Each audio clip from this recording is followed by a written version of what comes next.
ಗೀತಾ ಮಹಾತ್ಮೆ. ರಣಾಂಗಣದಲ್ಲಿ ಶತ್ರುಸ್ಥಾನದಲ್ಲಿ ನಿಂತ ತನ್ನ ಬಂಧು ಬಳಗದವರನ್ನು ನೋಡಿದ ಅರ್ಜುನನು ವಿಚಲಿತನಾಗುತ್ತಾನೆ. ಆಗ ಭಗವಂತನು ಭಗವದ್ಗೀತೆಯ 2ನೇ ಅಧ್ಯಾಯದ 3ನೇ ಶ್ಲೋಕದಲ್ಲಿ ಹೀಗೆಂದು ಹೇಳುತ್ತಾನೆ: ಕ್ಲೈಬ್ಯಂ ಮಾಸ್ಮಗಮಃ ಪಾರ್ಥ ನೈತತ್ವಯ್ಯುಪಪದ್ಯತೆ ಕ್ಷುದ್ರಂ ಹೃದಯ ದೌರ್ಬಲ್ಯಂ ತ್ಯಕ್ತ್ವೋತಿಷ್ಠ ಪರಂತಪ. ಎಲೈ ಪಾರ್ಥ, ಷಂಡತನಕ್ಕೆ ಒಳಗಾಗಬೇಡ, ಇದು ನಿನಗೆ ಉಚಿತವಲ್ಲ. ತುಚ್ಛವಾದ ಈ ಹೃದಯ ದೌರ್ಬಲ್ಯವನ್ನು ಬಿಟ್ಟು ಎದ್ದೇಳು. ನೀನು ರಣಹೇಡಿಯಾಗಿ ಯುದ್ಧ ಭೂಮಿಗೆ ಬೆನ್ನು ಹಾಕಬೇಡ, ಯಾಕೆಂದರೆ ನೀನೊಬ್ಬ ಜಗದೇಕ ವೀರ. ಪಾಂಡವ ಸೇನೆಯು ನಿನ್ನನ್ನೇ ನಂಬಿ ಮುನ್ನಡೆಯುತ್ತಿದೆ.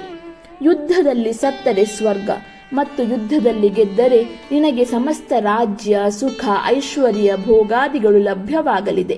ನಿನ್ನ ಹಿಂದಿನ ದಿನಗಳನ್ನು ನೆನಪಿಸಿಕೋ. ಸೋಲೆಂಬುದೇ ನಿನ್ನ ಬದುಕಿನಲ್ಲಿರಲಿಲ್ಲ. ನೀನು ನಿನ್ನ ಜೀವನದ ಈ ಮಟ್ಟ ತಲುಪಲು ಅದೆಷ್ಟೋ ಸಾಧನೆ, ತಪಸ್ಸುಗಳನ್ನು ಮಾಡಿರುವೆ. ನಿನ್ನಂಥ ಶೂರ ಕ್ಷತ್ರಿಯನಿಗೆ ಇಂತಹ ರಣಹೇಡಿತನ ಶ್ರೇಯಸ್ಸನ್ನು ತರಲಾರದು ಎಂದು ಪರಿಪರಿಯಾಗಿ ಹೇಳುತ್ತಾನೆ. ದ್ರೋಣಾಚಾರ್ಯರಿಂದ ಬಿಲ್ಲು ವಿದ್ಯೆ ಕಲಿತ ಅರ್ಜುನನು ಬುದ್ಧಿ, ಮನಸ್ಸಿನ ಏಕಾಗ್ರತೆ, ಬಲ, ಉತ್ಸಾಹ, ಅಸ್ತ್ರಗಳ ಅಭ್ಯಾಸದಲ್ಲಿ ಅಸಾಮಾನ್ಯ ಶೂರ ಧೀರನಾಗುತ್ತಾನೆ. ಗುರುಗಳ ಪ್ರೀತಿ ಮತ್ತು ದೈವ ಬಲದಿಂದ 60,000 ಶತ್ರು ಸೈನ್ಯದೊಡನೆ ಏಕಕಾಲದಲ್ಲಿ ಹೋರಾಡಬಲ್ಲ ಸಾಮರ್ಥ್ಯವುಳ್ಳ ಅತಿರಥನಾಗುತ್ತಾನೆ. ದ್ರೋಣಾಚಾರ್ಯರ ಕೃಪೆಯಿಂದ ಬ್ರಹ್ಮಶಿರವೆಂಬ ಅಸ್ತ್ರವನ್ನು ಪಡೆದವನು. ಸ್ವಯಂವರ ಮಂಟಪದಲ್ಲಿ ಮಹಾಧನುಸ್ಸನ್ನು ಮೇಲೆತ್ತಿ ಹೆದೆ ಏರಿಸಿ ತಿರುಗುತ್ತಿರುವ ಮತ್ಸ್ಯ ಯಂತ್ರದ ಗುರಿಯನ್ನು ಭೇದಿಸಿ ದ್ರೌಪದಿಯನ್ನು ವರಿಸಿದವನು. ದೇವೇಂದ್ರನ ಅಂಶದಲ್ಲಿ ಜನಿಸಿದ ಅರ್ಜುನನು 12 ವರ್ಷಗಳ ಕಾಲ ಅರಣ್ಯವಾಸ ಮಾಡಿ ಪವಿತ್ರವಾದ ದೇಹದಿಂದ ಈಶ್ವರನನ್ನು ಕುರಿತು ತಪಸ್ಸು ಮಾಡಿ ಪಾಶುಪತಾಸ್ತ್ರವನ್ನು ಪಡೆದವನು. ಇಂತಹ ಜಗದೇಕ ವೀರ ಅರ್ಜುನನು ವಿಚಲಿತನಾಗಿ ಯುದ್ಧ ಭೂಮಿಯಲ್ಲಿ ನಿಂತರೆ ಪಾಂಡವರ ಪಾಳೆಯದಲ್ಲಿ ಸೋಲಿನ ಛಾಯೆಯು ಆವರಿಸುತ್ತದೆ. ಸಾವು ನೋವು ಹೆಚ್ಚಾಗಿ ಸೈನಿಕರು ಯುದ್ಧ ಮಾಡಲು ಹಿಂಜರಿಯುತ್ತಾರೆ. ಕುದುರೆಗಳು, ಆನೆಗಳು ಭೀತಿಯಿಂದ ದಿಕ್ಕು ತೋಚದ ಯುದ್ಧ ಭೂಮಿಯಿಂದ ಓಡಲು ಪ್ರಾರಂಭಿಸುತ್ತವೆ. ಒಟ್ಟಿನಲ್ಲಿ ಪಾಂಡವ ಸೇನೆ ವಿನಾಶದ ಅಂಚಿಗೆ ತಲುಪುತ್ತದೆ.